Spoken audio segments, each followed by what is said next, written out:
Thank you, Mr. De Waal, for this interview, and let us to start with your new book, new edition of Black Garden. What is new on your book? What can you say? Well, I mean, in a sense, nothing has changed. I'm in the sort of black humor. I called the book to myself "Even Blacker Garden," because everything is the same, but maybe a little worse with the Karabakh conflict.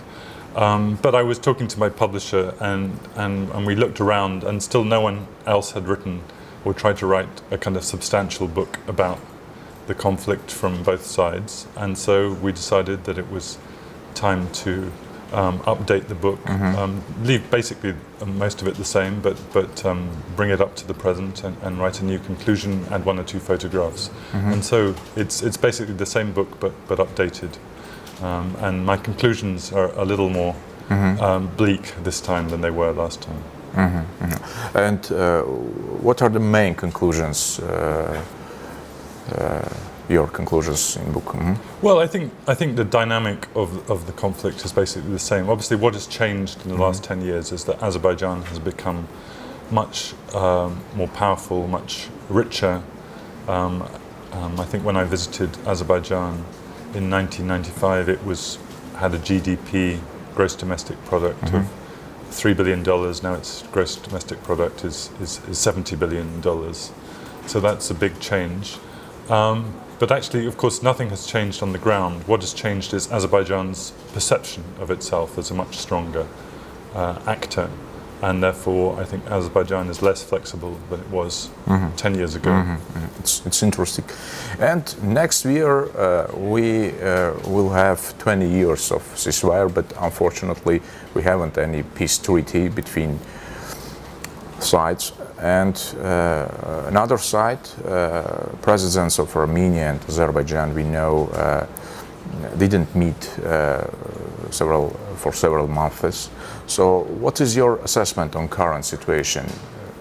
Well, I think the current situation is, I call it sort of stably unstable, or obviously the ceasefire line of contact, unfortunately. There are now more dangerous weapons on either side, and maybe 30 to 40 people are still dying every year on the line of contact.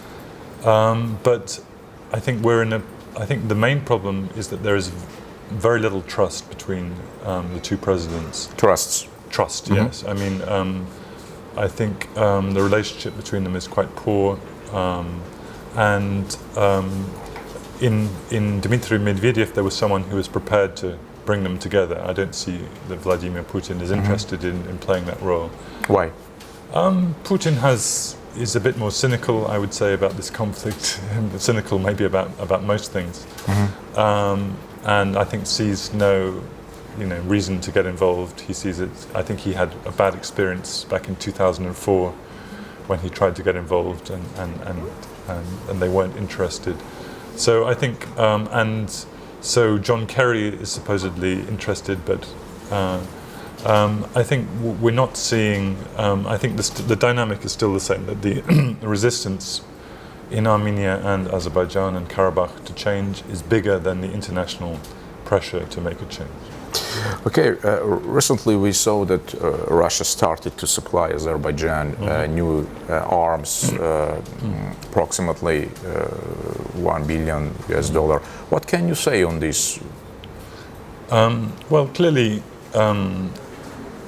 this is an interesting development. I mean, clearly Russia has also sold weapons to Armenia at a discount price. So Russia has been selling arms to both the sides. You can see this is also a manifestation of the kind of cynicism that we can make money while there is no peace. We can make money from selling weapons, that there is a kind of military balance which is preserved. There may be some other motives. There could be a hint to Armenia about how it's a good time to join the Eurasian Customs Union. That may also be a factor. Tom, what is your prediction on Karabakh conflict dynamics? Is it possible to resume war? Is it possible to resume hostilities? What can you say on this? What is your prediction? Well, I think Today, it's unlikely. I think obviously we're looking at the Azerbaijani side, which is the one who would be most likely to start hostilities, and they rationally, it's not in their interest. Why take that risk? You could lose everything that you've built, this enormous wealth and strength of Azerbaijan. You could lose that in a week if the war goes badly for you. So why take the risk? But I think there is a danger. There are maybe two dangers. One is that in a few years, that the rhetoric will have created a kind of self-fulfilling prophecy that in which they've talked about it so much that it becomes difficult not to act. That's one danger. The other danger is that on the line of contact, there's so little physical contact between the sides that some incident, one small incident, could escalate. And there are also, I think, some people on the Armenian side who think, some hotheads, shall we say, on the Armenian side, who think if we're going to have a war, let's have it sooner rather than later, who would respond to some kind of incident on the line of contact. And maybe last question, can we expect some kind of changes here in South Caucasus after the normalization relations between Georgia and Russia? I don't know. Maybe some kind of stabilization of the situation, maybe in quite a more distant prospect, possibly the reopening of the railway in Abkhazia. But basically, that maybe a few positive developments. But unfortunately, the Karabakh conflict has its own negative local dynamics, which are completely specific to Armenia and Azerbaijan. I see both sides still kind of taken prisoner by this conflict, and I don't see that they found a way to get out of this conflict yet. Okay, thank you very much for the interview. Thank you.